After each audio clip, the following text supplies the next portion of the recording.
1 2 1 2. Mic.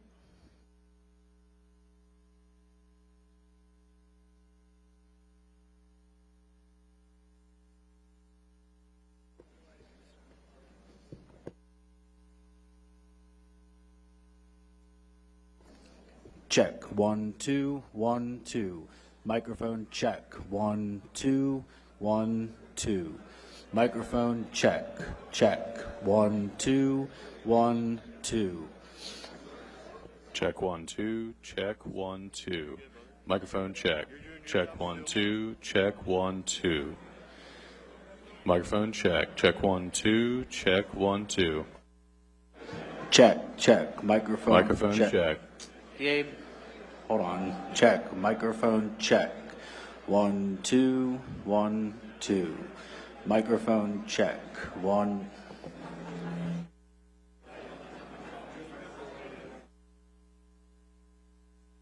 Check 1 2 check 1 2.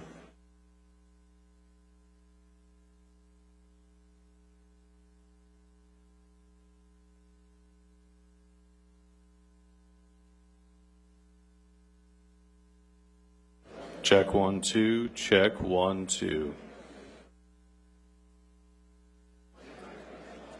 Microphone check 1 2 1 2. Microphone check 1 2 1 2. Microphone check 1 2 1 2. Microphone check 1 2 1 2. Microphone check 1 2 1 2.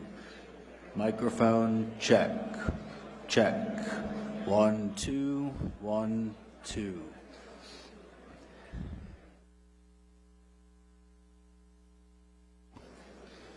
Microphone check 1 2 1 2. Microphone check 1 2 1 2. Microphone check 1 2 1 2. Microphone check 1 2 1 2. Microphone check 1 2 1 2.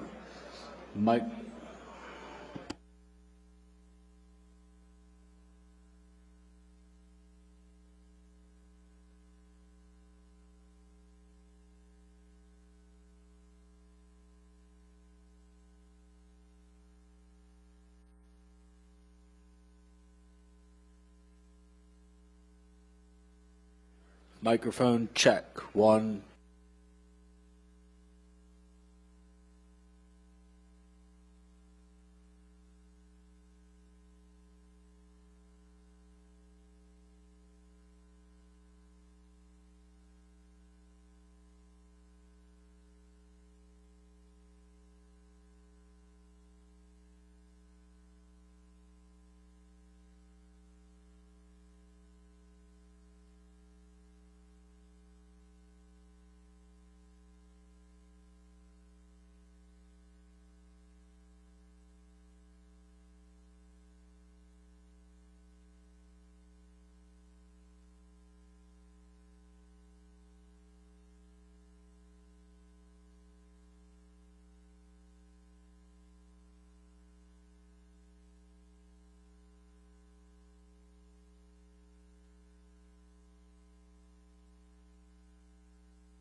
Test, test. Mic 1. Test, test.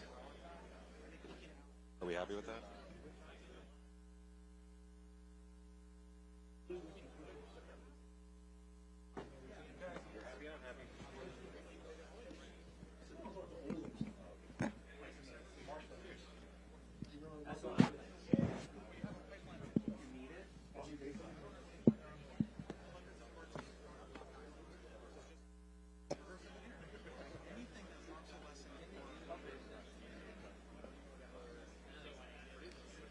Just to clarify, I'm handing the national anthem singer the microphone on, and you will turn it hot. Roger.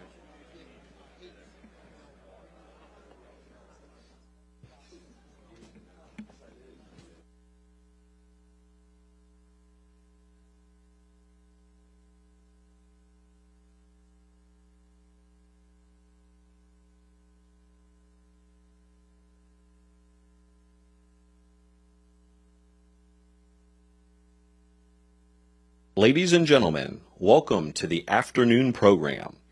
Please welcome to the stage our distinguished panel. Ladies and gentlemen, welcome to the afternoon.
1 2 1 2. Microphone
presentation of the colors, presented by the United States Army Color Guard from the Military District of Washington, joined by Staff Sergeant Ethan Zorak, performing our national anthem. Color! Forward! March!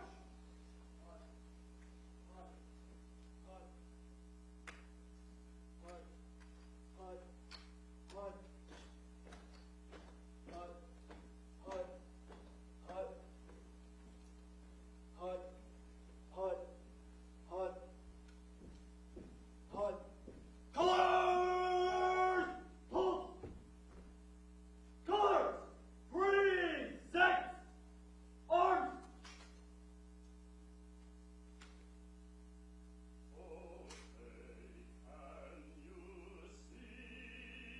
By the dawn's early light, what so proudly we hailed at the twilight's last gleaming, whose broad stripes and bright stars through the perilous fight, o'er the ramparts we watched were so gallantly streaming, and rockets ran glare of us bursting in air, gave proof through the night that our flag was still there.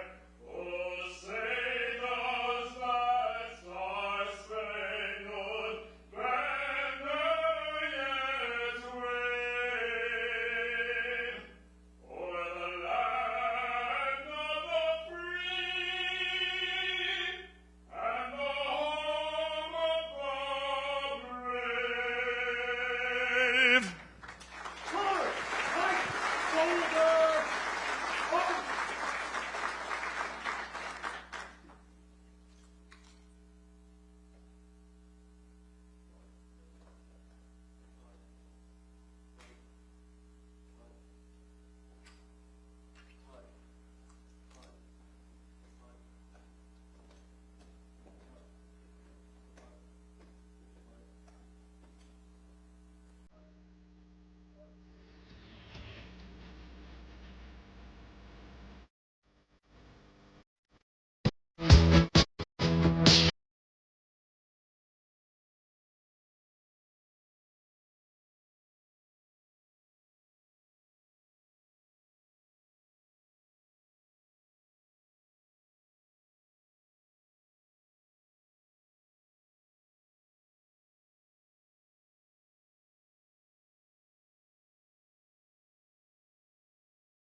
Arms!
Ladies and gentlemen, welcome to the afternoon program. Please welcome to the stage our distinguished panel.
Now, please welcome to the stage the United States Secretary of War, Pete Hegseth, United States Senator for Pennsylvania, Dave McCormick, and the Honorable Dina Powell McCormick.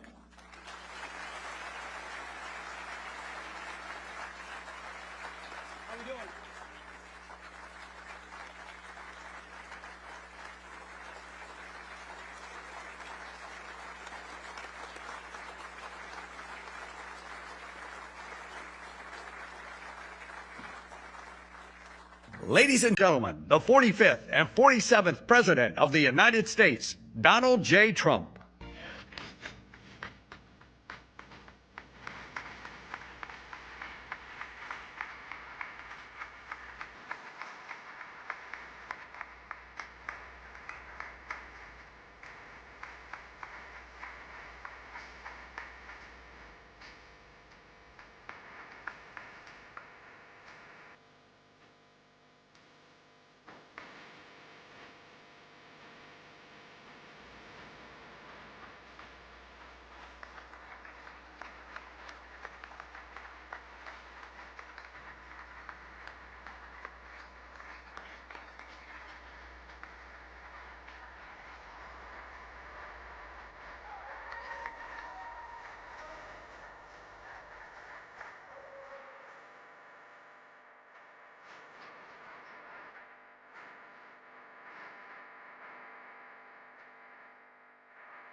what a great song that is.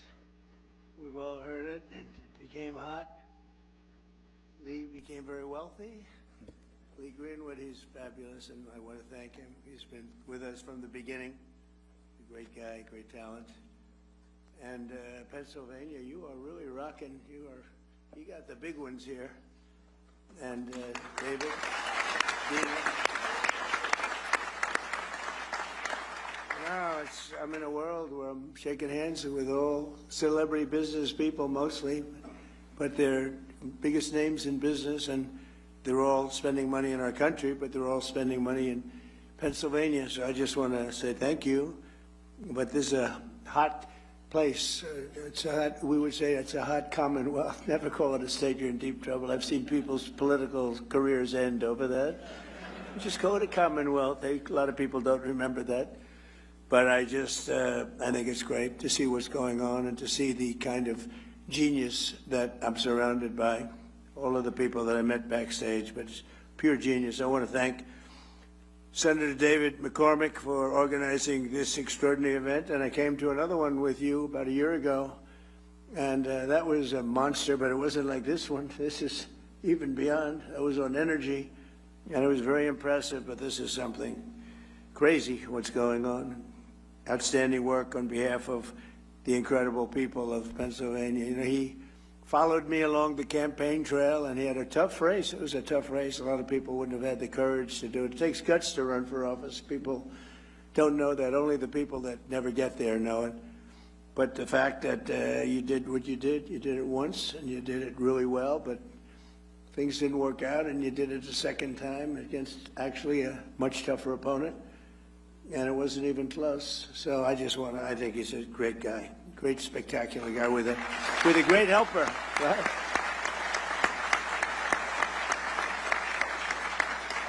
But we're here today to celebrate a colossal victory for this Commonwealth and for the entire nation. This afternoon, we're announcing nearly $10 billion of new investments in our defense industrial base right here in the great Commonwealth of Pennsylvania, and these investments will create more than 4,000 jobs. Pennsylvania workers will build the ships, submarines, trucks, weapons, and industries that will ensure America remains the strongest and most powerful nation in the history of the world. We're doing better now than we've ever done. We have $19.2 trillion. We used to go million, then we went billion, now we're into the trillions, but there's never been anything like it. The country is as hot as it's ever been, and we're doing really well with Iran. The Islamic Republic of Iran is not happy right now. Should have been done 47 years ago. Should have been done at least during the 47-year period. And it wasn't. Other presidents didn't do what was right. They should have done it a long time ago. It would have been much easier. And they want to settle so badly. They don't like what we're doing. And they do want to settle. We'll find out whether or not we settle with them or we just finish it off. But I want to thank Secretary of War Pete Hegseth. He's been amazing. Pete, thank you very much. Great job. He's been really amazing. You know, he used to do interviews. All he wanted to talk about is war. Sir, would you give a pardon to 19 soldiers? Why? Why? Well, they killed a lot of people. They were trained to kill, and that's what they did. And I pardoned a lot of people. But they've all been well behaved, right? Okay, good. Otherwise, it'll be a big story. Trump shouldn't have let him go. But I'm blaming you, Pete, okay? But he was very successful, actually, on television. I think he probably hated it because he can't love anything more than what he's doing right now, and he's doing it incredibly well. So great job, Pete. Appreciate it. Small Business Administrator Kelly Loeffler. Kelly, wherever you may be. Thank you very much. She's great. Secretary of the Army Dan Driscoll, who's really out there with that beautiful smile. With that beautiful smile, but he's actually a killer. Look at that beautiful, nice face. Everything's so happy. He's a killer. Would you believe it? Those are the best kinds, actually. Commanding General of the Army, Trevor Bredenkamp. Trevor, thank you very much. And a couple of warriors in a different way, but they are great. Scott Perry and John Joyce, congressmen, and they are fantastic, and they've been my friends for a long time. Where are you? You've been my friends for a long time. They're tough cookies, and they want what's right for the country. Thanks as well to your amazing state treasurer, Stacey Garrity, who is running for governor, and I'm telling you, this guy Shapiro is totally overrated. I watched him the other night doing a speech, and he does not have what it takes. Maybe he'll win, and he's expected to win, but I hear things about Stacey, and I'm hearing some poll numbers that are very good, but Shapiro is, he doesn't have what it takes. Now, people think that's a horrible statement to make, but that's the way politics is. That's the way it is. I tell the truth. Attorney General David Sunday. David, thank you very much. Great job, I hear. And probably the most important person in the room is Senator McCormick's wife, Dina. I mean, I know Dina. Dina worked for me for 4 years. She worked for me. I know her almost as well as David, hopefully not quite as well. But Dina has been, she's been amazing, and she's gotten a very nice position as the president of Meta, working with a very good guy. So a lot of good people, but one in particular. So good luck, and you're doing a fantastic job. Thank you. She was great. She worked in the administration, first term, and she was fantastic. We also have a big name, a very big name, a very brilliant name, somebody who's done, I guess, in the history, I'll make enemies when I say this, but I shouldn't because I think it's true. Jamie Dimon is maybe the greatest banker in this country in many, many decades. So, CEO of J.P. Morgan Chase. Thank you, Jamie. The president of General Dynamics, Danny Deep, and you know they make the greatest submarine in the world. They just have to make them faster. Danny, will you please make them faster? That's true with all of the munitions people, actually. Faster, we need a little more speed. We have the best quality in the world, but we need a little more speed. The president of Hanwha Defense USA, Michael Coulter. Thank you, Michael, out there.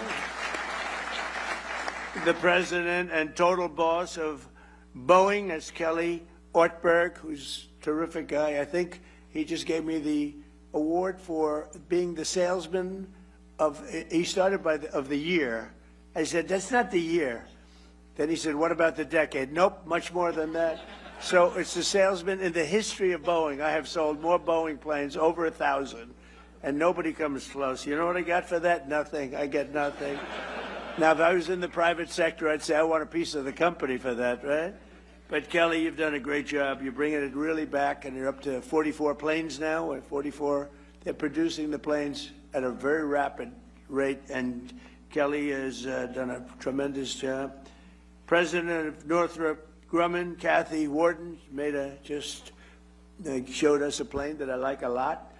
President of Lockheed Martin, Jim Takelet. Jim, thank you very much. Thank you, Jim. Good job you're doing. President and COO of Blackstone, a friend of mine from the real estate wars. He was a brilliant guy. I always said, this guy's always there first. What's with him? John Gray, he's a real estate genius, and other geniuses. Now real estate, he doesn't even have to participate, he said, but you've done a great job, and say hello to you-know-who. He's a tremendous guy. He's been a big help. Steve has been a big help. Co-chairman of TWG Global, Thomas Tull. Thank you, Thomas. CEO of Divergent Technologies, Lucas Zinger.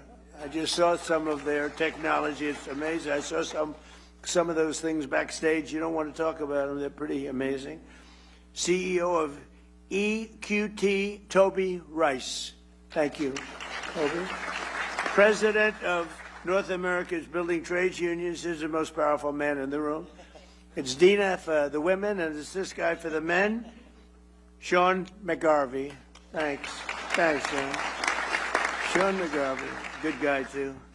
And the founder of Valor Equity Partners, Antonio Gracious, and he's somebody highly respected by everybody, including my family, my kids, and also helped us tremendously working at the early stages of the administration with costs, because we inherited a cost mess, and he was fantastic, and I want to thank him. And Elon, too. Elon did a fantastic job.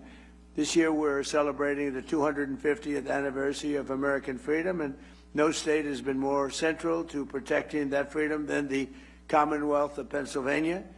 Pennsylvania is where America declared its independence, where George Washington crossed the Delaware, where the Union was saved by the heroes of Gettysburg. What a war that was when you read about it.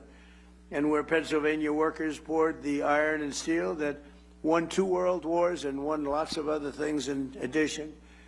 With today's announcement, Pennsylvania will play a key role in building the arsenal of freedom to defend our nation in the modern world. We have things happening in this state. I think really people don't know what's happening in Pennsylvania. People aren't really, literally, they're not able to even fathom what's going on. And I'm just sitting back there. I thought I was very well aware of it.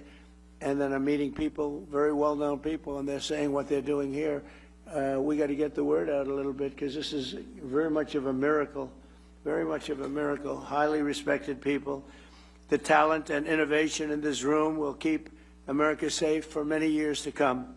They are very advanced, the most advanced equipment anywhere in the world. Under the Trump administration, we've invested a record $1 trillion in the United States military, and next year, I'm proud to say, and Pete, we have to get moving on this, $1.5 trillion we're going up to. We need it. It's all made in the USA, so it's not, as Sean, it's not fully a cost. You know, it's cost. We got to take something, but it's called jobs. And when you think of it that way, but 1.5. I built the military in my first term, and I used it in my second term. And as you know, Venezuela was actually 48 minutes, but let's call it 1 day. And we've paid for the cost of that war 50 times over, more than 50 times over already. And they've been great, the people from Venezuela. The leadership has been fantastic, and we're working with them. And the big oil companies are moving in. They've made more money for themselves in the last few months than they made in the history of the country. And it's just being properly run. They have oil. They have so much oil. You find the oil there, Pete, you just look down on the ground and you say, oh, that's oil. Just drill it. There's very few places that have anything like that. But we have a great relationship with the leadership. We've worked with them very closely, and we're bringing all the big American companies in, and it's been very much of a miracle. Millions and millions of barrels a day. The spirit of our armed forces is the highest it's ever been, with every branch setting records for recruitment. And I will tell you, during the campaign, when I was running against Kamala, she had no clue, but Joe had no clue either. That's why they got him out of there. I had to run against 2 people. Everyone else runs against 1 person. You do well. Joe wasn't doing too well. He was down like 28 points. So they said, let's replace him. That's like replacing a fighter. You're doing great against the guy. I said, let's put somebody else in. Fortunately, she wasn't much better than he was. And somebody said she's leading in the polls. That's not possible. But if she is, that's fine. You know, you got to go out. You got to win. But what's happened with the election, this was an amazing election. Think of it. We won every swing state. We won the popular vote by a lot. We won 82%, 87% of the counties in America. That's a big one. We won the Electoral College. We won everything. But all 7 swing states, the big thing was, could anybody ever win all 7? We won all 7 swing states, and we won them by a lot. So it was a great, great achievement. But when it came to joining the military, we had vacancies, empties. We had a situation that actually it was remedied largely, Pete, I think on November 5th when we won. It was even before we took office. It was remedied to a certain extent, and when we took office, so now we have overflow crowds trying to get into the military, and that includes our policemen, our firemen, anybody with a uniform on. They were very ashamed of our country, and now they're very proud of our country. And we're setting recruitment records like we've never had before. In fact, it's a great time if you want to expand the military a little bit. It wouldn't be bad, because we have unbelievable talented, in good shape, in unbelievably good shape. You know, we had something pass in the United States Supreme Court. It was called merit, and nobody thought that was going to happen. I didn't think it was going to happen, actually. We were trying to get it. And everything now in our country, again, is based on merit. Getting into colleges is based on merit. When you have somebody with great boards, great marks, all A pluses and A's and the highest board marks, and then doesn't get it because somebody with far less capability gets in, it's nasty, but it's, you know, our country was built on greatness, and it was based on success, it was based on merit.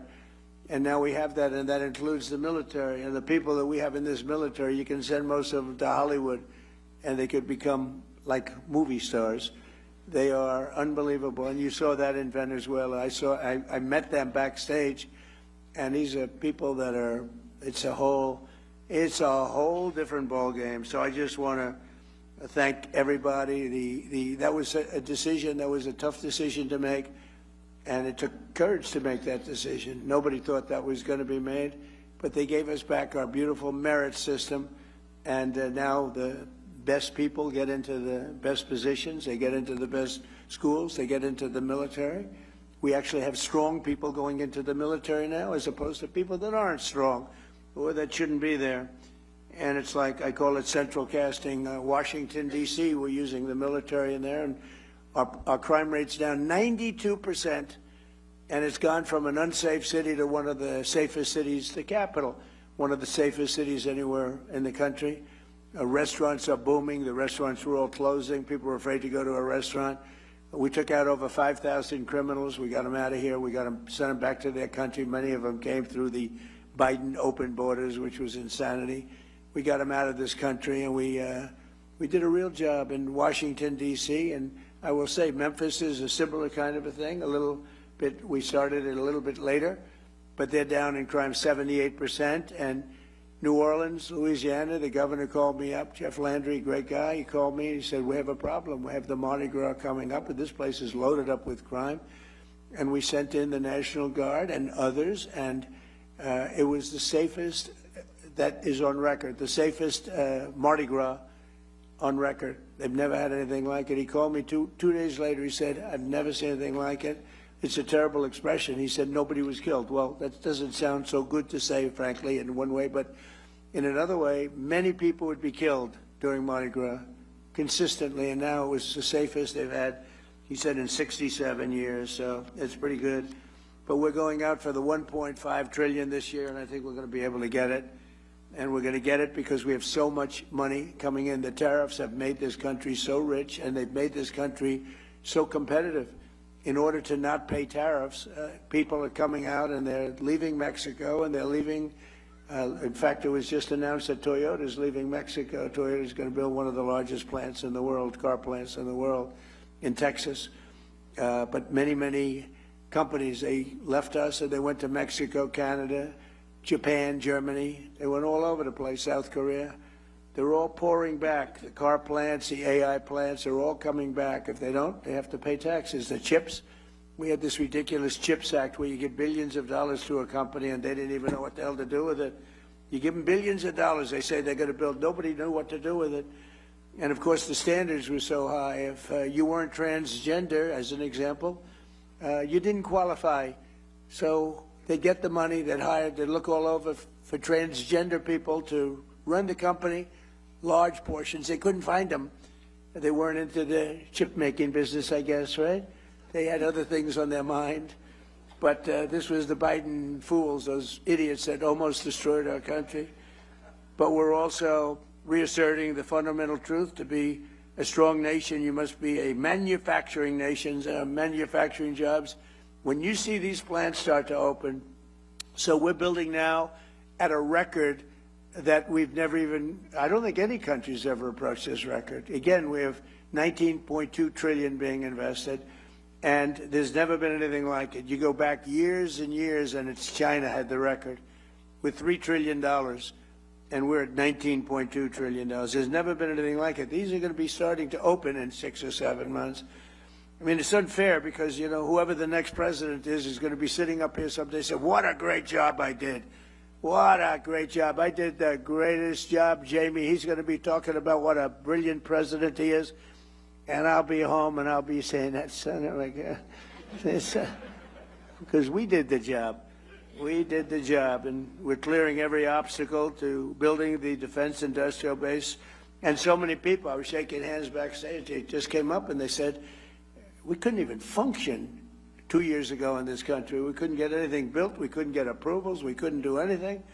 And now we cannot imagine the change. They said 5 or 6 of the people building defense-oriented things, they said, we have no idea how this has happened to this extent. He said, we look forward to going to work. We get our approvals fast.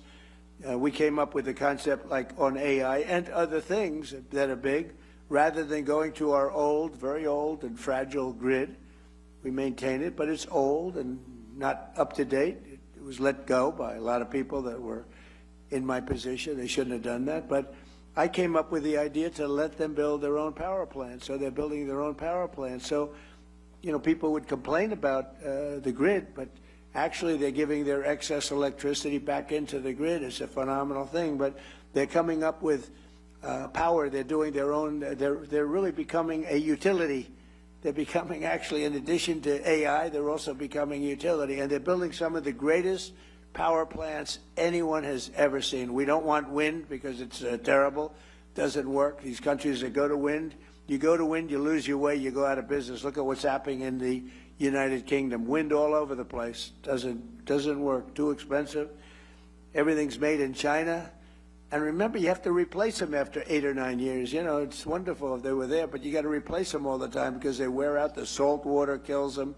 It's ridiculous. And we have the oil and gas. We have a number of people back there with the nuclear. Nuclear is hot. It's become safe.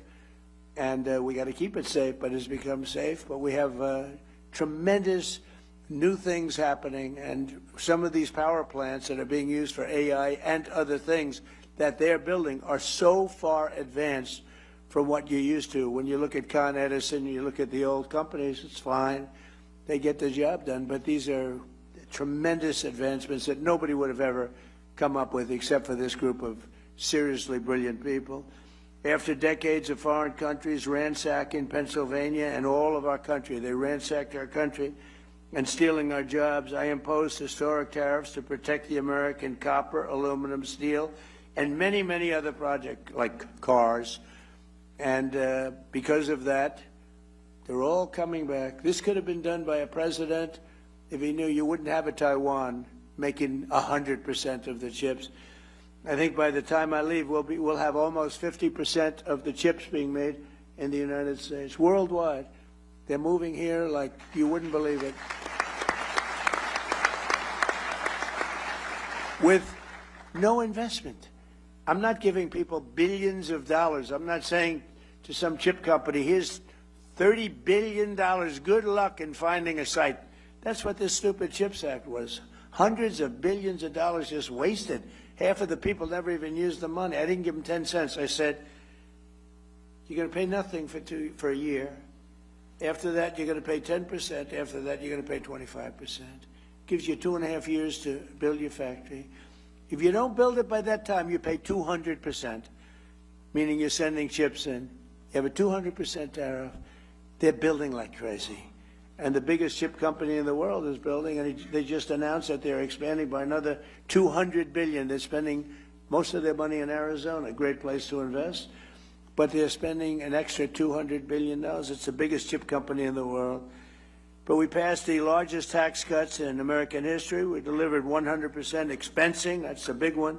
That's, I think, we had the greatest economy in the history of our country in my first term. We then got hit with COVID, but even including COVID, we did a great job in COVID. We never got credit for it, but every country was ripped apart by that disaster. We know where it came from. It came from Wuhan, and I said that. But we were all ripped apart. And China got hit very, very hard. It was delayed. They got hit very hard at the end. But it was a terrible thing. But we had the greatest economy in history. And before COVID, nobody had ever seen anything like it. But if you just took those 3 years and look at what we're doing now, we're going to blow them away. I mean, unless some horrible event happens, which is always possible. You know, we always have to at least think about the horrible events. Who would have thought that COVID could have happened, a thing like that could have happened? But we delivered 100% expensing, and that expensing, I think, where you write it off in 1 year. I have friends that bought things that, frankly, they didn't need. I have a friend that never flew in a private plane in his life, and he ended up going out buying a very expensive private plane because of expensing 1 year. And a lot of you're building your plants, more importantly than an example like that. You're building your plant and equipment. Jamie can expand his bank, write off everything in the first year. And you're doing a nice job. Your building is beautiful, by the way. It's great. You can write that sucker off in 1 year. Can you believe it? Now that stands up there, that steel. I want to know that steel contractor. He did a good job. A great job, actually. But we delivered 100%, and I felt it was very important to do so. And it goes for a 10-year period. So it doesn't just, I actually want to make it for 1 year because I figured everybody's going to come. 10 years is too long, but we had a couple of senators that really won, including a man named Lindsey Graham, who we love.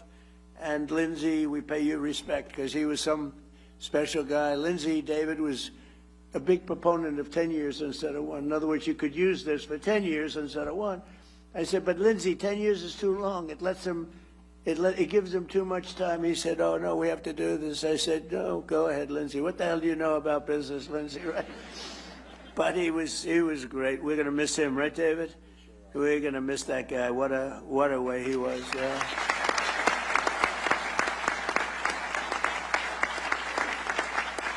You know, he's a guy, I'm just thinking, he's a guy that some people you don't appreciate until they're not here, right? And you just saw all the quality that he had. He got things done. He could even deal with Democrats. If I needed a Democrat, I could go to Lindsey, and Lindsey would take him out and wine him and dine him and say, I got him for you, right? There aren't too many people could do that. David and I know it very well. But the expensing was so important. I think it's really what led to the tremendous success because we had it in the first year and in the first administration. And I think that was what led to the single most important thing, I think, in terms of investment was the 1 year expensing. I think people were building, sometimes maybe they shouldn't have been, but they were building at levels, and then it caught up. We passed the largest regulation cuts in American history by far, and we unleashed American energy, including Pennsylvania oil, gas, and clean, beautiful coal. We're back in the coal business. We have so much technology and changes have been made in coal. And in the Trump administration, you're not allowed to use the word coal without preceding it by the words clean, beautiful. And Chris Wright, who you know so well, and Doug Burgum, they've been a fantastic team. And they were making a speech. And I said, nobody can say coal without preceding it with clean, beautiful. But this whole speech was on coal. And they kept saying, clean, beautiful coal, clean, beautiful coal. And I said, okay, it's enough. You know, but it is. It's and look, you know, I hate to say it, but it's what China uses. They're building now 58 massive coal plants. And, you know, they're responsible for building the windmills. And I said, how many windmills are they building in terms of using on their land? John, I want to know, if you see any, let us know. They got coal plants all over the place, but they build the windmills. But the only one they have that I know of is one that they want to use. They use it they don't use it in terms of energy. They showed people, look how beautiful this is, as those poor suckers buy those windmills and lose their ass. But it's a terrible form of energy, most expensive form of energy. It's intermittent, doesn't work, and in my opinion, it kills the environment. It kills the birds, but it's visually, it's terrible. It's terrible. It's a terrible thing. And I'm proud to say that we have approved almost none, I think none, but we are, everybody's under an order. No windmill, we don't want the windmills. We don't want them, and let somebody else use them. But everybody using them is in very big trouble. They're in energy trouble because they don't work, and very expensive, most expensive form of energy, and they don't work. And I've been saying it for 4 or 5 years, and people still buy them. Maybe not quite like they used to, but people still buy them. It's crazy. But we unleashed American energy, including the Pennsylvania oil, and the Pennsylvania oil is doing unbelievably well. We saved the great American company, U.S. Steel, and I worked with Selena Zito. I don't know if Selena's here. Selena here? She's so... Where's Selena? Where is Selena? I love Selena. Where is she? She's queen of the Rust Belt. But you're no longer the Rust Belt. You're really the Money Belt. I have a new name. Selena, are you here? Come on up here, Selena, will you? She's the queen. She is the queen of the Rust Belt. Now she's the queen of the money. And be careful, don't fall down the stairs like Biden. Come on, Selena, get down here. Grab her, everybody. I want to show you a woman that knows what she's doing. You know? She knows what she's doing.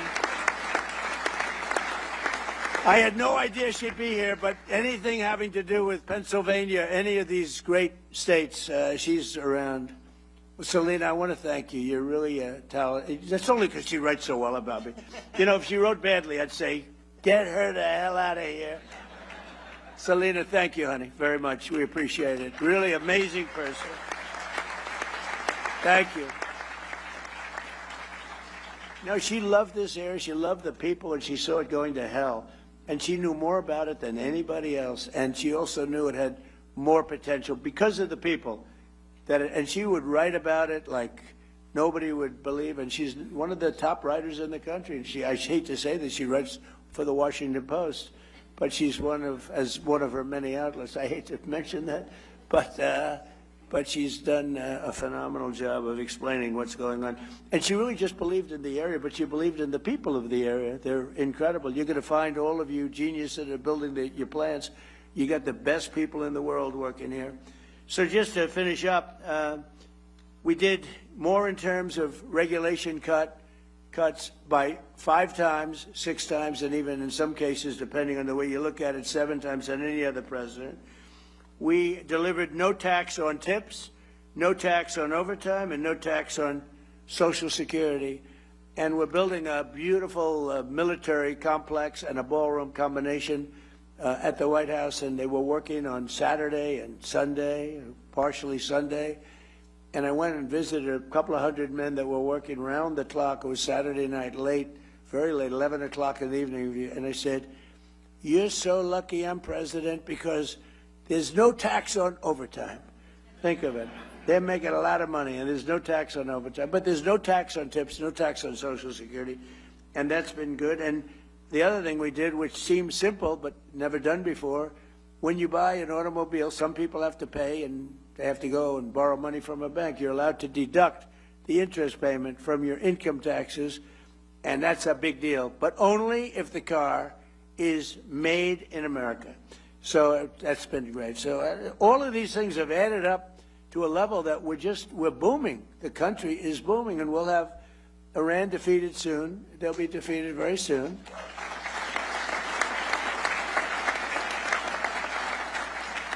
And then I guess it'll be even better. But, you know, even during this, it's been amazing. I mean, to think, so I call it a military operation, but I call it whatever you want. It's incredible. It's like it hasn't made a dent. A lot of people thought oil would go up to $350 a barrel, and today it's at $79. A couple of days ago, it was at $68. It went up a little bit because I had to take tough action because they did not obey what they're supposed to obey. I mean, they just didn't do it. So we took a little action, but it'll all, when that settles down, I think you're going to have $55 oil, which is all great for what you're doing, maybe less than that. But this year alone, we've added 18,000 new manufacturing jobs, and that number could go up by 10 and 15 times as these factories begin to open, including, remember Obama used to say, you'll never have another manufacturing job in the United States. Can you imagine? And these are the best jobs. These are the highest paying jobs. They're the best jobs. He used to say it all the time. People would say, oh, that's so bad you talk about him that way, but he did a bad job. And he was very bad on Iran because he basically gave them the money. He made what a horrible deal. He went away from Israel and he went to Iran. And that's part of the reason that we're stuck with this whole situation. But including more than 3,000 new manufacturing jobs right here in the Commonwealth, and the number will go up many times that over the next couple of years. And less than 2 years ago, we were a dead country. I say it all the time. King of Saudi Arabia told me, I was with him 2 years ago, he said, you know, it's amazing. Just a little while ago, you were a dead country, and now you're the hottest country anywhere in the world. Every leader, I just got back from NATO, every leader said the same thing. You're the hottest country anywhere in the world. And they treated me like that. They're not treating me. They're treating me because of the country. We're the hottest country anywhere in the world. And a year ago, 2 years ago, we were a dead country. It was an embarrassment. So now, with all of that being said, just yesterday it was announced that inflation saw the largest monthly decline in 6 years. Can you imagine that? 6 years. So we inherited the highest inflation in the history of our country, and it was really amazing. You know, we inherited it, and then I had my first news conference the day after I took office, and they said, affordability, affordability. They go, that's a fake word that they use. They caused the affordability problem. It's called high prices. They came up with this word. They're good at coming up with words, but we came up with a good word too. They're Democrats, dumb. You take the B out. Most people don't know that dumb has a B, okay? But the U replaces the E, and you have a Democrat. And I just don't understand, because their policy is so dumb, what they've done to this country and what they will do to the country. If we don't win the midterms or win the election, everything that I'm talking about, you can just write it off, because it'll revert back to open borders. It'll revert back to ridiculous high interest rates. And again, we should have the lowest interest rate of any country anywhere in the world, because we make them all sing.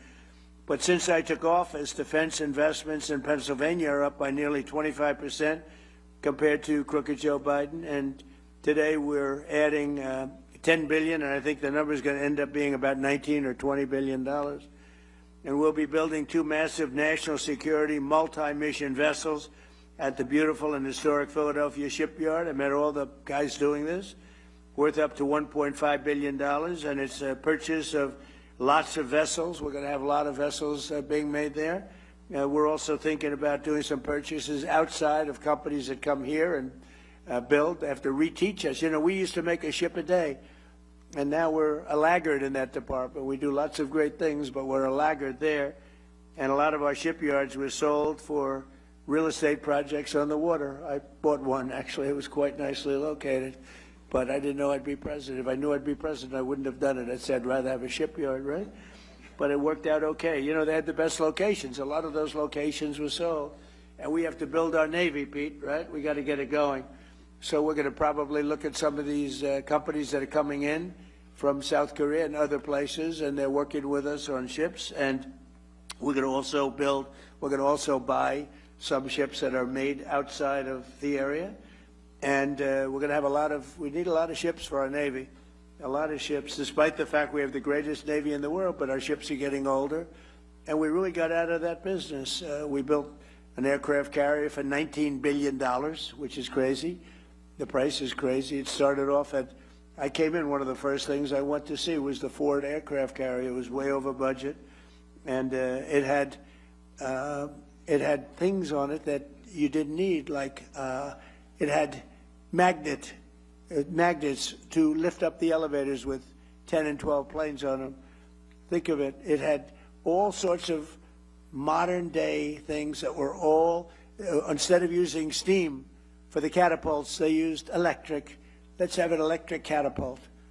And so when I went to the ship, because I came into office and the ship was way over budget, built in Newport News, unfortunately, was way over budget. It was going to cost $3 billion. It was up to like 18, 19. It was terrible. And I said, I want to meet the catapulter. And a man came over along with 4 of his assistants. And I said, what's better, electric catapult or steam? He's been there for 25 years. He said, steam is better, sir. We can fix it with a hammer and a blowtorch. When the electric goes bad, I have to send to MIT to get geniuses over here. I said, steam is better. Yes, sir, it's better. So why did they do electric? Because you can have the catapult go like this, but you can't put planes on it, sir. It takes you 39 seconds. By the time the 39 seconds is up, you have a full head of steam. And I love breathing that steam, sir. That's the cleanest air you've ever seen. But I said, so you're saying we spent billions of dollars extra to build electric catapults instead of using, and I said, what else do you hear? He said, the elevators are no good, sir. They're lifted up by magnets. So here's my deal. I said, when Caterpillar tractor, and I watch more tractors than any human being on earth, rip rock, right through rock. It's all hydraulic. So I said, when Caterpillar goes into the business of using magnets to lift up their little blades, when they go in and when they go away from hydraulic, I'll tell you what, I'm going to do something. I'm going to start using magnets, but we don't want to use them. So we're not letting any, Pete, we're not letting any more ships be built with the ridiculous, the billions of dollars more they spent on electric catapults, and they're not good. They're not nearly as good, too complex. And by the way, we had to call the ship in twice because their catapults didn't work, and I predicted that was true. And the same thing with the magnetic elevators. We want them to be made hydraulic, which it can be hit by lightning, it can be hit by anything. When a little water touches the magnets, it doesn't work anymore. And you're in the Atlantic Ocean with waves that are 60 feet high, and the Pacific Ocean with waves that are 70 feet high, and they're talking about magnets. It makes you want to get sick. I actually called in the architect of the ship, and I said, have you designed a ship before? Well, I haven't spent a lot of time on that, sir. No. Even the cab, you know, the tower, they have it in the back instead of in the middle. It's supposed to be in the middle where you have more room. I said, why'd you move there? Well, we thought it was very good. Why did you do it? And why is the ammunition under where the admiral is, the tower? They have the tower, and they have the ammunition under the tower. I say, if I'm the enemy, I know where I'm aiming. These people, and the thing costs like $20 billion. It's ridiculous. All right, so we're changing all of that, right, Peter? You'll be fired so fast if you don't. No, but a lot of this is common sense stuff, really. I mean, I hope I'm not boring anybody, but it's all common sense. This isn't exactly part of my speech, but I got to tell you. You know, I'm getting it all out now, all the anger I have when I hear about electric catapults that don't work. Crazy. It's crazy, but okay. I hate to mention this name now because they're a little slower than we want, but that's okay. General Dynamics will invest $2.5 billion in Rhodes Industries to build Navy submarines. They make the greatest submarine in the world. We're 10 years advanced over probably Russia is number 2. We have to make them faster. That's the only thing. We need submarines. But they make a great product. In all the cases, we make, if you look at the Patriot missile, if you look at the Tomahawk, which is the offensive, if you look at all of the things, they're better. We have to make them faster. That's the only thing. And Dan, you got to get them going a little bit, right? We have to make them faster. And Pete and I have meetings with them every month. And they're all building new plant and equipment. Boeing is building it. I see, Kelly, a lot of them, 4 of them. And it's very important. So this massive new investment by General Dynamics is going to create right here 1,500 new jobs. The munitions firm Day and Zimmerman in Philadelphia will provide $2.3 billion worth of operations, maintenance, and support to the Hawthorne Army Depot.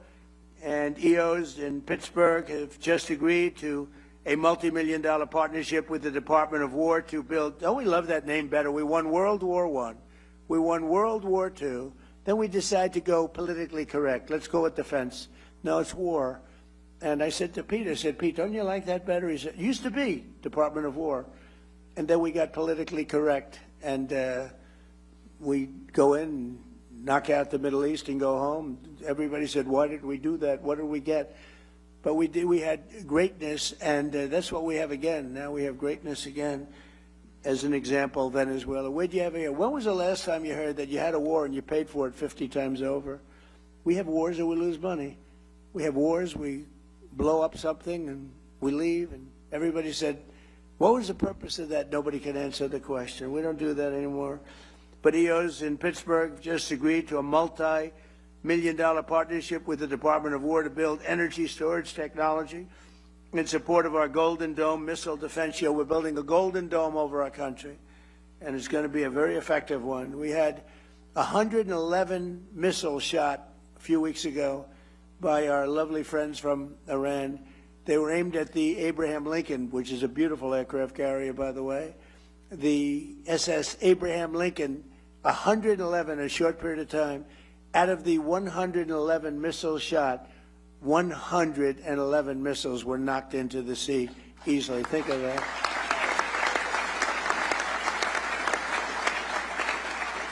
And I called the captain of the ship. He wasn't even sweating. All you got, Jamie Dimon would be sweating that. You wouldn't like that. We have a different kind of strength, Jamie, right? We don't have that. But think of it. 111 missiles are coming at you. And he's drinking his coffee, taking it easy. And one after another, we have the greatest people, most importantly, but we have the greatest equipment anywhere in the world. There's nothing like it. 5 years ago, 6 years ago, I would imagine you couldn't even think about a thing like that happening. The JWF Industries is expanding its Windber facility and anticipating over $500 million in new contracts to build new vehicles, weapons, and components, and they make great stuff. Voyager Technologies will be investing hundreds of millions of dollars in turning Pittsburgh into an international robotics and space technology hub. And the robotics is so important because, again, we have the most people working right now in the United States than ever before. We need manpower and womanpower. The AI software company Air will be spending $450 million to expand their Pittsburgh office, and Carnegie Robotics in Pittsburgh will have the chance to produce hundreds of millions of dollars worth of autonomous technology for the United States Army and its vehicles. The Firepoint Energy in Tunnelton will be investing at least $170 million in pilot program to convert coal waste into jet fuel, electrical power, and critical minerals. And I hope you're going to do magnets. Somebody out there, I hope you're all brilliant people. Magnets. Do magnets. Okay, I'll tell you how to make money. Do magnets. You're doing a lot of great stuff. Do magnets. Because one thing we don't have, but we're getting close, but do magnets. So I hope John Gray is listening to me so he can give him a couple of bucks and go into the magnet business. I guarantee it's going to be a success. It's one thing we don't, for some reason, it's not complex, not hard. We have the material. For some reason, they just don't, they don't do it. We need magnets. So one of you companies out there, go out, I'll teach you how to make money. Just do it. Companies like Adelon, Kratos, Advanced Cooling Technologies, Sphere Brake Defense, JP Morgan Chase, and Q Intel, among many others, will be expanding their investments all across the Commonwealth of Pennsylvania. In addition, the defense subsidiary of the legendary Pennsylvania company, Mack Trucks. Oh, I met him the other day. Where's Mr. Mack Truck? Where the hell are you? He was great, making a beautiful, thank you very much, making a beautiful truck. He's trying to sell 15,000 of them to us, 15. I said, how many are you looking to sell? Sir, 15,000. I thought he said 15 because it's a big, beautiful truck. I made a speech 2-3 weeks ago, and they had a sample of the truck right behind where I spoke. It made me look very small, sort of like Dukakis, remember, in the tank? I said, get that truck the hell out of here. I immediately thought of Dukakis with the helmet and the massive helmet, the massive tank, and you didn't even see him. That was not good. He went down 20 points after that. So I said, get that truck out. But the truck was amazing, actually. But I said, how many? He said 15,000. I thought he said 15. So I said, he's going to sell 15. That's a lot of trucks. He said, no, actually 15,000, sir. So, but it's a beautiful truck, and I think he's got a good shot at doing it. And he'll be building $222 million worth of powerful new vehicles for our military already in a different truck. And Mack Truck is doing really well, and they've been great. And because we're here in Pennsylvania, where State Trooper Michael Farah was killed just 2 weeks ago by an illegal alien operating a semi-truck on a commercial driver's license, which he should never have had. He was here illegally, came in through Biden. Today, I'm making one more important announcement. My administration will soon take historic action to get illegal alien truck drivers who are just killing a lot of people. They can't read signs. Many of them are on drugs or alcohol, and they shouldn't be driving these things. And they came in totally illegally, and we don't want them, but they are driving all over American roadways, and we're going to replace them with proud American veterans who are going to take our veterans, who are going to make them, we're going to teach them a lot about driving trucks, and in many cases they know. We're going to say any American who's driven a heavy truck for our military will automatically be eligible for a commercial driver's license. So we're going to get them taken care of. And the radical left is very much opposed to that, but it doesn't matter what they want because we're the ones that are running it. And just to finish, I want to thank our great Speaker of the House, Mike Johnson. He's fantastic, that man. and the House Budget Chairman, Jody Arrington, for launching an effort to get the Save America Act passed, including voter, I mean, it's so basic, voter photo ID, identification, proof of citizenship, and hopefully no corrupt mail-in ballots. We'll have exceptions for the military. We'll have exceptions for disability, for people that are not feeling well, or for people that are on vacation or anything. We're going to make it very easy. But the mail-in ballots, you see what happens in California. The vote still isn't counted. Can you believe it? It's like, what, 6 weeks? The vote still isn't counted. But the kid really, he was Spencer Pratt. I don't know Spencer Pratt. He came to the White House and saw me. But Spencer Pratt was an automatic lock, and he didn't make it. There was a little thing, Dina. They said, well, Spencer's falling behind a woman that nobody ever heard of. He's falling behind. No, it's very corrupt. And they were going to do that to Steve Hilton, too. And I had the U.S. attorney, did a great job. He started an investigation. They said, Steve Hilton is starting to fall badly behind. And I said, that doesn't mean falling behind. That means cheating is going on. This is 2 weeks after the election. So I got the U.S. attorney involved. And like 20 minutes after they made that statement, they said, Steve Hilton just made the runoff. These are crooked people. These are crooked people. The whole thing is terrible. But along with our incredible farmers and funding for our troops, so we're getting a tremendous amount of funding for our farmers, and we take care of our troops. We got them a great pay raise. But I support those efforts, and we're cheering them on. And the actions that we've announced today will create thousands of new Pennsylvania jobs, and they'll make our entire nation stronger and more prosperous than ever before. We have the strongest nation that we've ever had. We have the most successful nation that we've ever had. We've never had a thing happen. So many people, the biggest people came, financial people said, well, sir, I've been in business for 35 years. One gentleman, he looked like a young man, but he said 35 years, so he blew it. But he said, I've been in business for 35 years. I've never seen anything like what's happening right now. I'll bet Jamie would say that. I'll bet John would say that. There's never been a period of time like this. So I want to thank, again, Senator McCormick, once again, for this incredible get-together, but really, much more importantly, for the outstanding work that he's doing as a senator. He's an incredible person. And Pennsylvania has never had a greater warrior at the U.S. Senate than Dave McCormick, and it's an honor to be with you all, and we're going to do things that nobody would believe. If you go back 2 years when we were a failing nation, nobody would believe that we could be doing business and we could be even safety. The lowest murder number since 1900. Think of that. The lowest number since 1900, 125 years ago. Nobody would believe we have the lowest crime numbers, despite the fact that millions and millions of people came into our country illegally, and many of them were, they're gone now, but many of them were from prisons, they were drug addicts, they were from mental institutions. We have the lowest crime numbers we've had in decades and the lowest murder number in 125 years. So it's really been amazing. And David, I'll give it to you. I'll turn it out, but it's just an honor. I'm with so many people that I respect so much. I don't know all of you. I know many of you through reputation, through reading, but you're an amazing group of people, and you really are making our country great. Thank you very much. Thank you, Mr. President.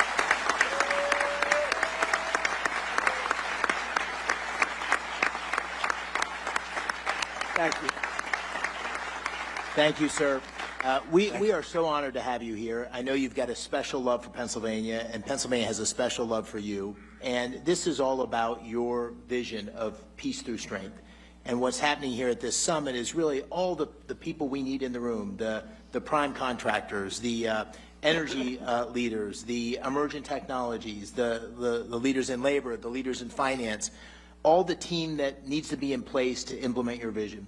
So if it's all right with you, what I'd like to do is turn to the Secretary of War, let him make some remarks, and then draw in some of the business leaders we have here. And I'll say the one little story is when I was on the campaign trail with the president, one time I walked off the stage and he said, you know what I like about you?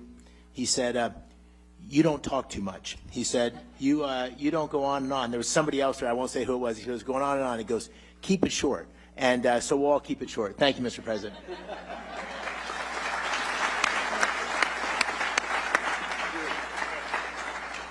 Senator, that was a good warning and a good reminder. Mr. President, it is true to say that there has never been a moment like this or a stage like this where innovators, prime contractors, private equity, titans of industry, labor leaders, defense leaders have come together for this type of moment. There's never been a moment like this where the aperture has opened up inside the Department of Defense for defense and the second word, innovation. Your demand of me as a business leader and a builder is that we move at the speed of business and competition and speed and scale. And that's what these folks have funded and founded in their companies. But our bureaucracy was built to keep most of you out. And we've been waging a war of attrition against the Pentagon bureaucracy to open up the aperture and make sure competition and speed and innovation and commercial options have a seat at the table. Not just great prime contractors who've been there for a long time, but many of our great companies that make many of our best systems started to look a lot more like the government than they looked like business. And so what the President does behind the Resolute desk with prime contractors, and you've been at those meetings and I've been at those meetings, and it's a reminder to all of us that our nation needs the best weapons, not tomorrow, but today. And we need these companies not just adding an extra shift to the factory, but investing in another plant and another plant and another manufacturing line, which is what's happening here in Pennsylvania and all around the country. So when you talk about the arsenal of freedom, this is only something that a builder-in-chief could unleash, and you're doing it, sir, on American manufacturing and our industrial base across the country in energy. But in defense specifically, this is a generational investment in the future of our warfighting capabilities that our country has not seen since Ronald Reagan, and this one is bigger. Because what Joe Biden and previous administrations did to our military, you talk about a dead country. Well, we had a dead department, a Department of Defense, that was doing things the old way, sending the same money in the wrong direction, red tape, and monopolizing certain platforms. And you said we won't do it anymore, and the American warfighter requires that we change how we do these things. And we're going to hold the big guys accountable, which is what you do behind the Resolute desk with executive orders and no stock buybacks and no more delays. And we demand that you build new plants. And then we're also going to make sure the new runners, the fast runners, the young guys, the companies, the tech companies, our best innovators have the ability to get into the Defense Department. You shouldn't have to sue your way in to the Department of War, which is what companies in the past have had to do in order to compete. I hope these companies can attest the fact that because of President Trump's leadership, we have an entirely different department.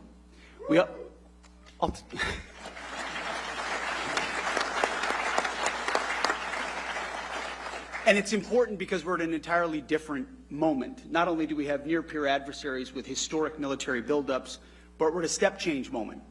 AI and frontier models, autonomy, quantum, space, hypersonics, you name it. If you're ahead now and you get ahead of the game, you're going to be way ahead. If you fall behind now, you fall even further behind. The have-nots and the haves, that gap is widening.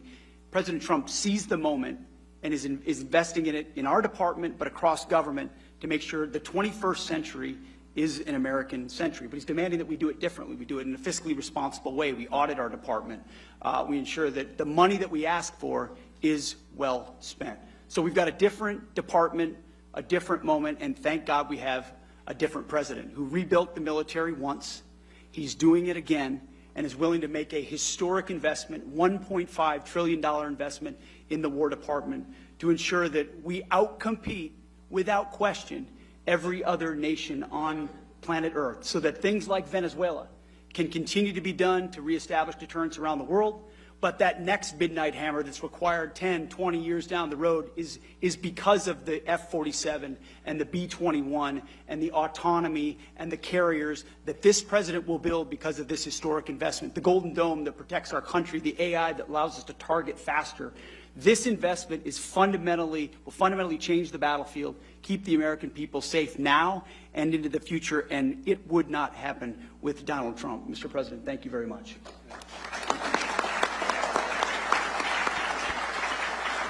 Thank you, Mr. Secretary. Thanks for everything you're doing. You know, last year, it was almost a year to the day, Mr. President, where you were in Pittsburgh for the Energy and Innovation Summit that Dina and I hosted. And one of the biggest announcements on that day was John Gray from Blackstone, a $25 billion announcement. And so I thought we might start with a year later. Here's where we are. And I think what you're hearing from the business leaders in this room, the people in Pennsylvania, is the amount of investment and the level of activity is on fire. And John's a perfect example of that. So, John, if you could just give us a quick update. Sure. It's great to be here in Pennsylvania. President Trump, I want to start by thanking you for the deep commitment to supporting investment in American innovation in infrastructure, AI, and defense. Senator McCormick, I want to commend you once again, and Dina, for hosting a summit here in Pennsylvania focused on the vital national imperatives. We were together a year ago in Pittsburgh. We announced that $25 billion in digital and energy infrastructure. We said we'd do it over a decade. Since then, we've acquired multiple data center sites. We've made enormous progress in our joint venture with local utility PPL, and we're proud to report that we're on track to invest over $40 billion and do it in 5 years.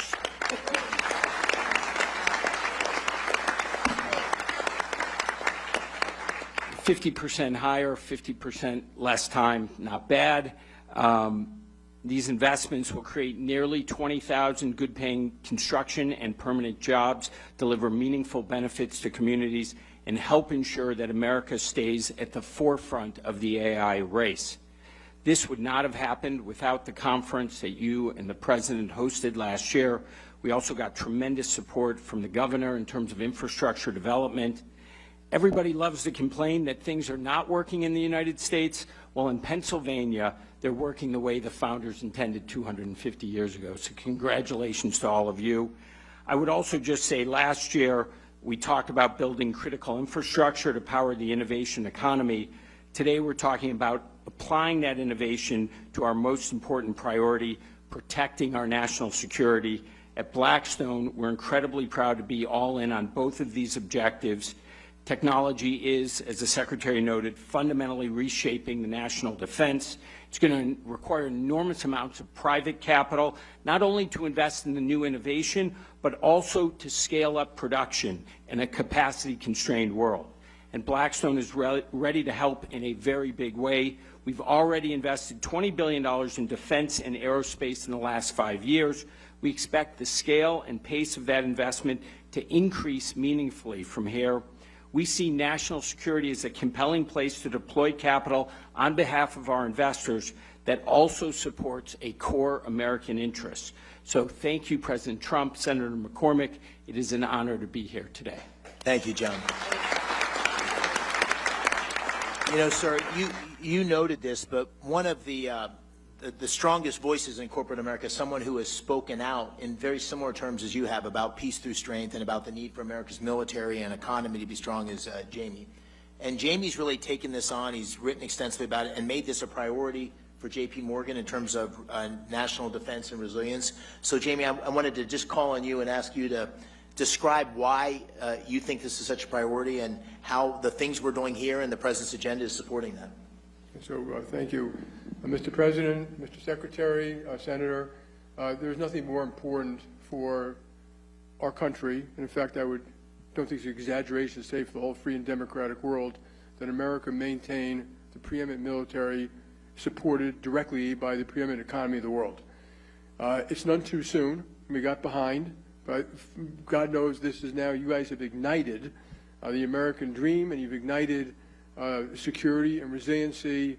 You've reignited that arsenal of democracy that we have in this country, and it's just critical.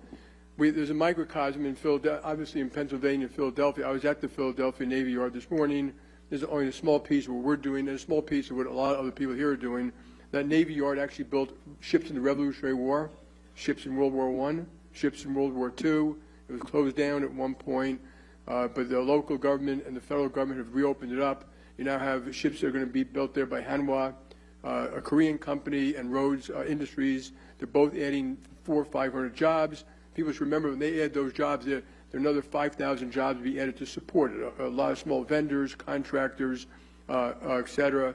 And we're also helping, very importantly, to ignite that American dream part, is to get the kids, whether older, younger, whatever their backgrounds were, trained. And there's a school there, partially by Hanwha and partially by the government, to train welders. These welders get paid while they're in an apprenticeship. They get health care while they're in an apprenticeship. When they graduate, I think after 16 weeks or something like that, they make $80,000 a year. That is the American dream. They go on and buy a house, get married, have a family, etc. And this is one small effort, and that's one microcosm. We need to do this around the nation, in fact, to help some of the other nations around the world, friends and allies, do the best they can to rebuild some of their militaries. So my hats are off. I applaud everyone in this room who's helping this effort. There's nothing more important to leave this world safe for our children. Mr. President, thank you. Thank you. Thanks, Jamie.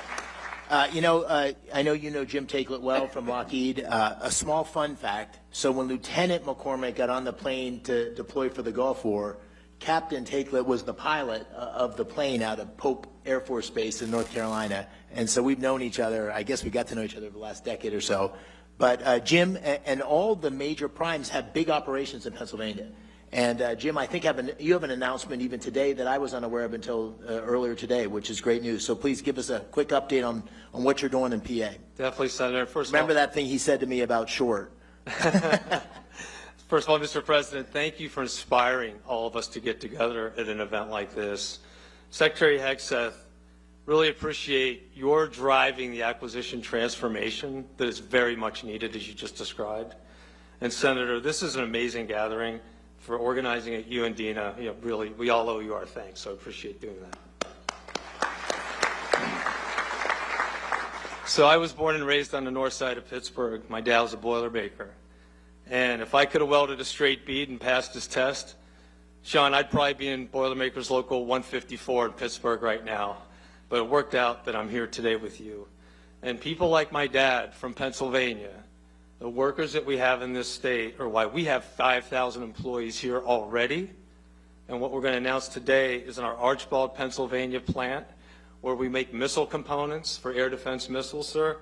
We're going to add another 700 jobs. We're going to double the size of the plant, invest $60 million, and add 160,000 square feet to that plant, doubling its size.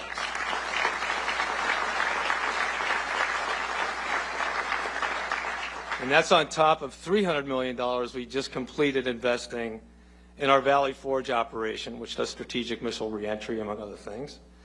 And you know, Mr. President, that we're going to invest upwards of $9 billion in the next 3 years at 20 different sites. Looking forward to showing you some of those plans when you have time.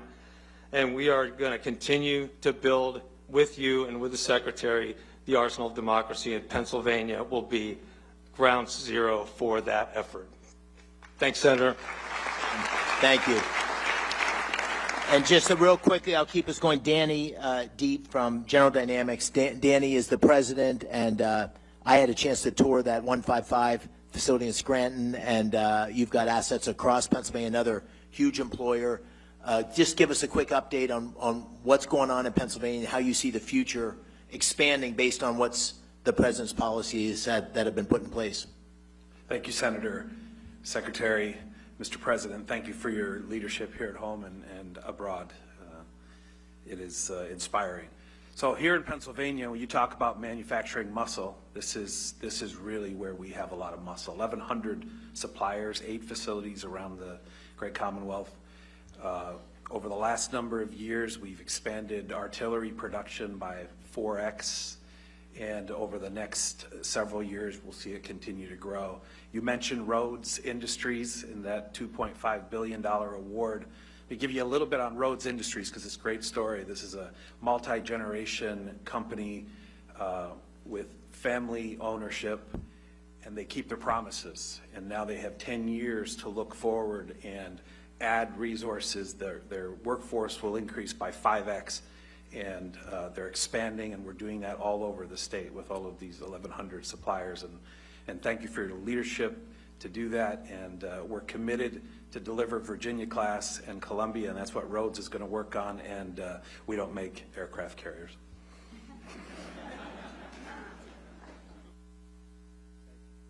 Thank you, Danny. You know, your administration has been very active. The Secretary of the Navy, your Transportation Secretary in the Philadelphia shipyard. What is happening there is magical, and we have Michael Calder here as the CEO of that U.S. operation, but it is with Hanwha's oversight and leadership, we are bringing next generation shipbuilding back to the United States, and it's incredibly exciting. Maybe just give us a quick update on that, Michael. Thank you, Senator. President Trump, I want to start by saying thank you to you and your administration for your leadership on revitalizing the defense industrial base and in revitalizing shipbuilding in the United States. Mr. Secretary, I've been in aerospace and defense industry for decades. This is the most business-friendly, industry-friendly administration we have ever seen. The access, the dialogue between the Pentagon and all of my colleagues in industry is like nothing we've ever seen. We greatly appreciate it. Because of that access, the President's leadership, and the demand signal, Mr. President, that you have sent on defense budget, we now have an environment that Senator McCormick has been able to pull together here where we have defense industry leaning forward, we have private sector, private capital leaning forward. Mr. President, your leadership has led to all of that. We're very grateful for the opportunity to build the radar ships that you announced today. They will be a central part of the defending the homeland from the missile threats that you have also made a priority. As you mentioned, sir, our shipyard in Korea puts out about one ship a week. We have a plan to bring that capability to Philadelphia. You know this better than anybody, Mr. President, but ships win battles, shipyards win wars. And we are going to recreate what has been great in Philadelphia. Philadelphia, home to the nation, home to the Navy, home to naval shipbuilding with the first frigate. It is going to be the home to make American shipbuilding great again, and we're very glad to be part of that, sir. Thank you. Thank you, Michael. And was I right? One ship a year 2 years ago, and the goal was to get to 20 ships a year? Think of it, 1 ship a year to 20 ships a year. That's the path that's happening because of the policies, the emphasis on shipbuilding. We're still not where we need to be, but a huge, huge step forward. You know, this whole summit also, Mr. President, we have the defense primes here, but we have a lot of emergent technologies. There's 130 booths up here, Pennsylvania companies, AI, drones. It's incredible what we're seeing. And there's all sorts of capital coming into these emergent technologies in the defense tech space. And we have at the table here 2 of the really most successful investors in defense tech. So I'd like to ask them both to comment on that, because our future, as the Secretary said, is not just doubling down on the existing primes, although they play an incredibly important role. It's bringing in new entrants and new technologies and disruptors. And that's what we need for the future. So Antonio Gracias, who you know well, has been extremely successful in this space. Maybe you could give us a thought, Antonio, and then I'll turn to Thomas Toll. Thank you, Dave. I appreciate it very much, and thank you, Dave, for inviting me. Mr. President, it's been extraordinary. You know, I've been working in manufacturing defense tech actually since the mid-90s, and there's never been an environment like this. You're right, Secretary Hegseth, never.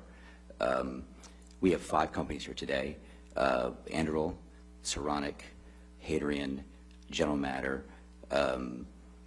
We are literally seeing an environment and change at the DOW that is allowing these companies to accelerate and unleashing American entrepreneurship in the defense area. It's truly extraordinary, and I want to thank you. We needed it as a country for reindustrialization. We also need to defend ourselves. I think about my own children. If they're fighting a war, what they want to have, that's how we decide to invest in. And clearly we want this technology. Thank you. We're very grateful. Thank you. Thank you, Antonio. Thomas? I live here in Pennsylvania, and the atmosphere that you've created, sir, under your leadership, Secretary Hegseth, Senator McCormick, we've invested billions of dollars in defense tech because we know that we need it. We know that we have to, we live in a dangerous world, and we have to defend that, and we have to be leaders. We've invested in companies like Gecko Robotics here in Pittsburgh, and without the change that you're causing, these things aren't possible. So I just want to say thank you very much, and it's going to make a massive difference for the next 20 years.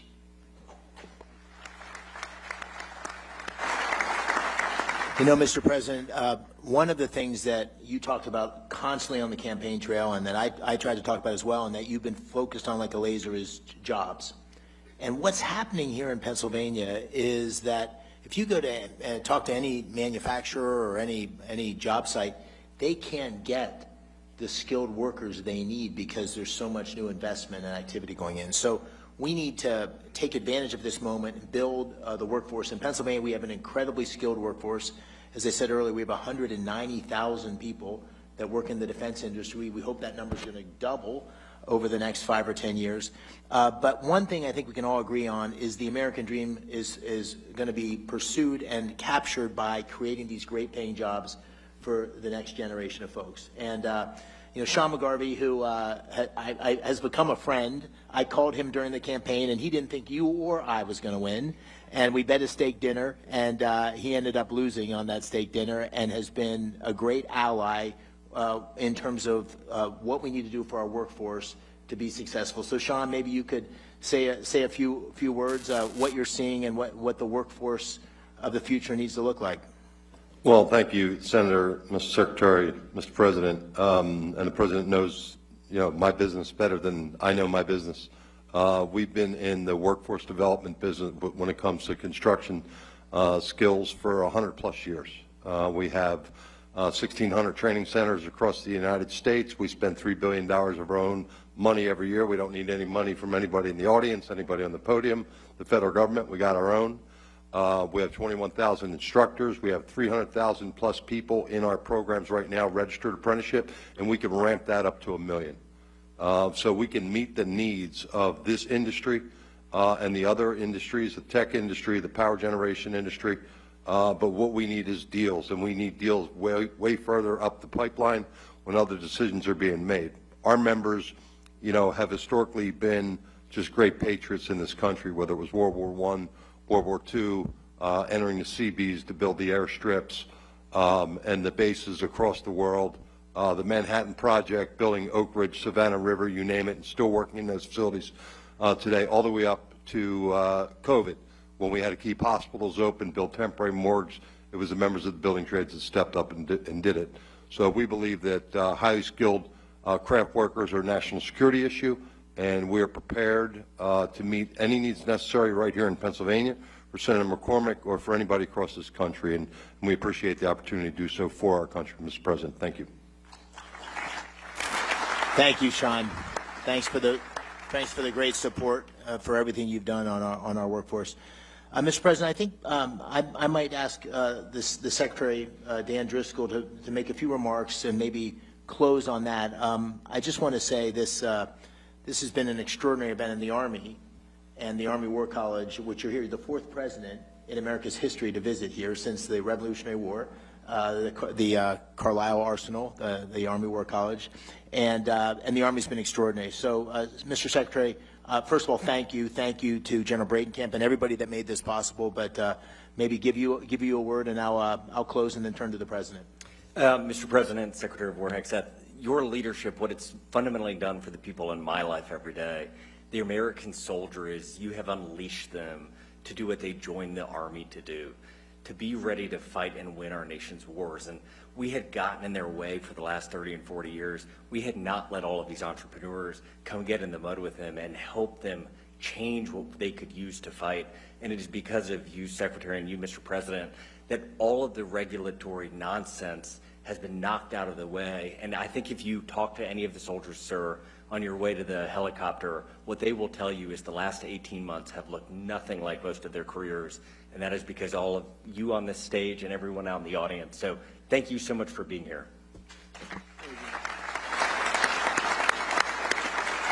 Mr. President, just let me close with the following remarks. I think we're in the middle of an enormous transformation in America that's being led as a result, or taking place as a result, of your leadership. The defense industrial base, making sure our military is ready to take on these many challenges we see and evolves in a way that's able to ensure that we are going to remain the greatest military in the world. Under your leadership, that's happening. So thank you for that. On a personal note, I want to thank you for coming to Pennsylvania. I know it's hard with your amazing schedule, and you've done this twice. You did it last year, you did it this year. It is a catalyst for action. It's making huge things happen in Pennsylvania. Dean and I are so grateful that you're willing to do this for Pennsylvania and for our country. So thank you. We're eternally grateful, and we really appreciate your leadership.